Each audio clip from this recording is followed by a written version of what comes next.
Happy birthday to the GOAT was trending on Twitter as LeBron James was born on this day. He's 36 and his NBA playing career is old enough to vote, somehow still going at the top of his game.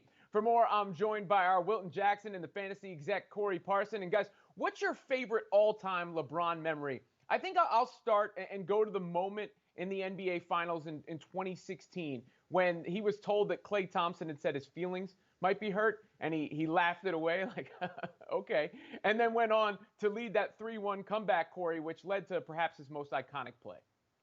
Yeah, I would definitely say his most iconic play is the great block on Andre Iguodala in the closing minutes of that, remarkable game against the Golden State Warriors.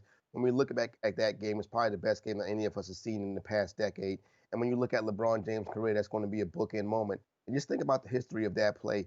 If Iguodala gets that dunk, gets that shot in, we very well could see that Golden State Warrior team go down as the greatest NBA team in history with that block, along with Kyrie Irving's shot, helped change the course of that. So when we look back at LeBron James, when his career finally comes to the end, his legendary career finally comes to the end, that's going to be the bookend moment right there. And, it's just typical of LeBron James that his best play would be defensively.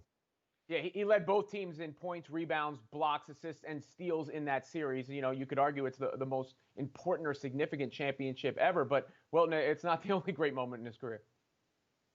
Absolutely. I mean, if you go back and look at what he did to the Spurs in 2013, he had, in game 7, he had 16 points in literally 12 minutes. And so seeing what he was able to do in that time frame, think about this. Most people forget this.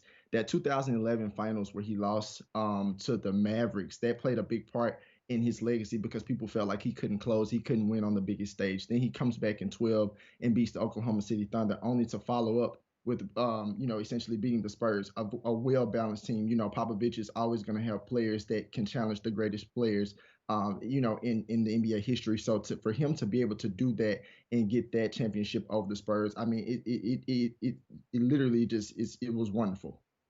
Yeah, I mean, you look at that series, great series. A lot of people remember it for the Ray Allen shot, of course, but plenty of other Right. great LeBron moments as well. Game 6 against Boston, maybe his legacy on the line in that one. 25 straight against the Detroit Pistons, and then recently, I don't know if people thought for sure he was going to win a championship in LA, and he got number 4 and still counting.